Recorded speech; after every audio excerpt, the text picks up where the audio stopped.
Rachel Maddow went to Dick Cheney's funeral yesterday. We can do this, people. It's Thanksgiving. Do yourself a favor, get over yourself, and go have it with your family. The far left is now attacking Thanksgiving after criticizing other holidays. And Maher calls them out for ruining harmless celebrations that bring people joy. Happy Thanksgiving. I can't believe that even that now is a political issue. It is a real shame what's happened to this holiday, which used to be all about the good F's: food, friends, family, football, fun.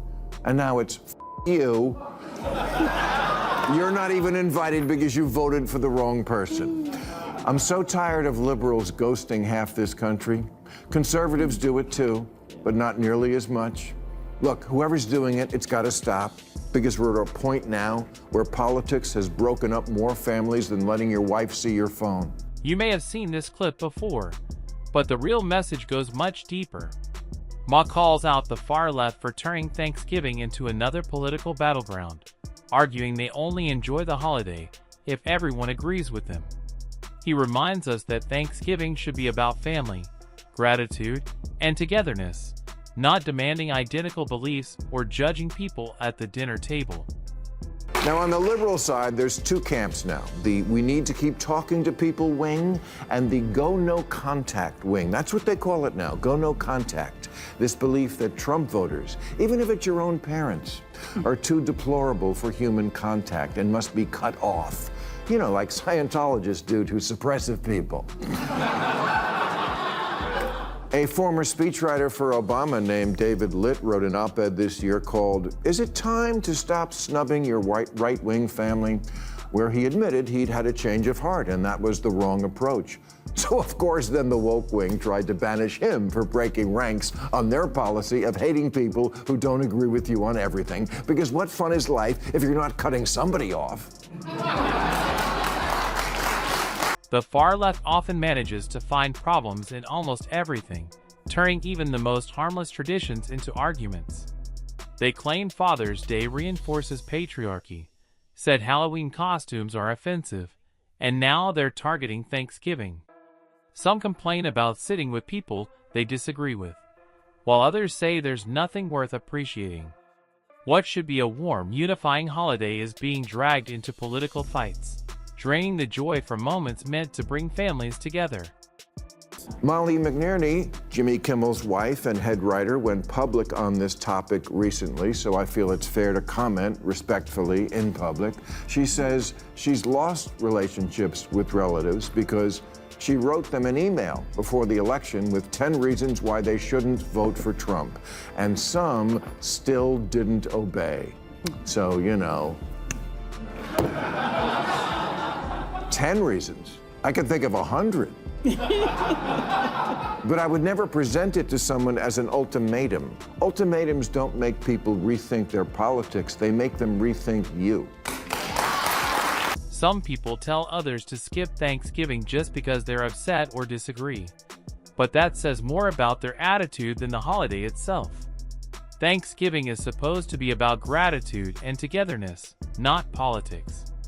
When people avoid it over differences, it shows stubbornness instead of kindness, proving that real gratitude shouldn't depend on opinions.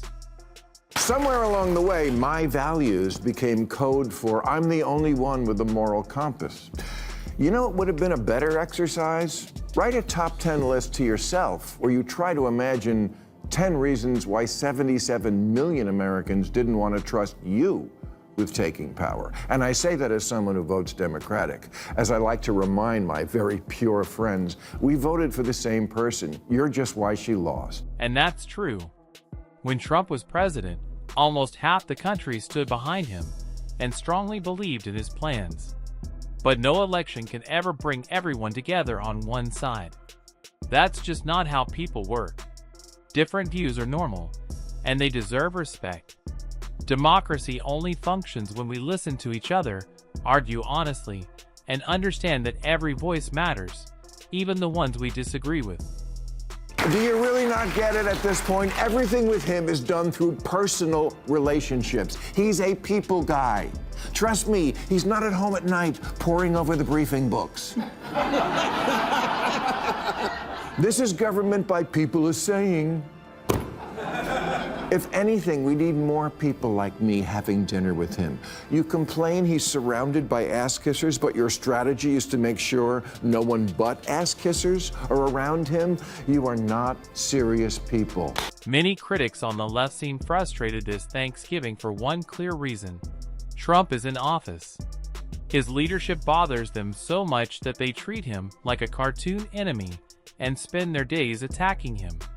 They mock him, twist his flaws, and blame him for nearly everything, even though many don't fully understand his views or actions. Their anger comes from emotion, not facts.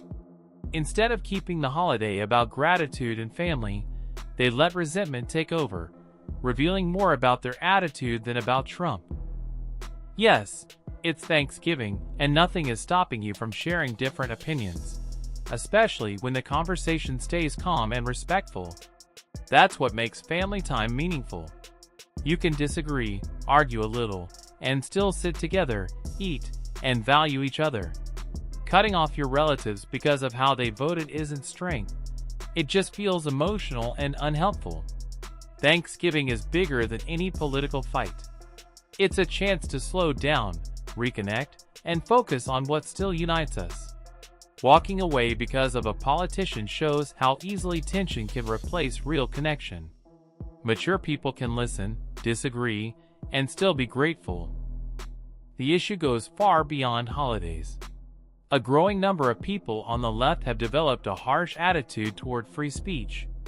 The moment someone shares an opinion that doesn't match their beliefs, they don't just disagree, they react aggressively. They try to cancel you, attach labels to your name, and create an environment where speaking honestly feels unsafe. Instead of real discussion, it becomes punishment. Strangers online dig through your past, shame you publicly, and pressure companies to take action. Some even try to push your friends or partner to distance themselves from you. That isn't tolerance or open-mindedness. It's intimidation covered in moral language. Instead of encouraging different viewpoints, they use outrage to silence anyone who steps outside their preferred narrative. In the end, people grow scared to speak, think, or question anything freely. Some people say America might have ended up facing the same problems as Britain if the DNC had stayed in power. In the UK, we're already seeing people get investigated or even arrested for jokes, posts, or harmless comments online. Critics believe Democrats were heading in a similar direction, possibly even quicker. If they had remained in charge, many worry that speech rules would have tightened, making people fear government backlash for sharing opinions that didn't match the approved narrative. Critics often complain that Trump argued with certain media outlets. And yes, he did call them out loudly. But they ignore the fact that many of those networks attacked him long before he ever replied. They insulted him, twisted events, and pushed coordinated stories meant to weaken his presidency from day one. His pushback wasn't a threat to free speech, it was a response. What concerned many people more was the DNC's growing tendency to shut down opposing views. That's the real issue, not a president arguing with reporters, but a political movement willing to punish everyday citizens simply for speaking their minds. Getting offended is part of living in a free country. Freedom of speech means accepting that people will say things you dislike or disagree with. This is both a right and a responsibility. Speech doesn't protect threats, harassment, or incitement, but it does protect political opinions, challenging ideas, and uncomfortable perspectives. Canceling someone just because they think differently isn't accountability, it's control disguised as morality.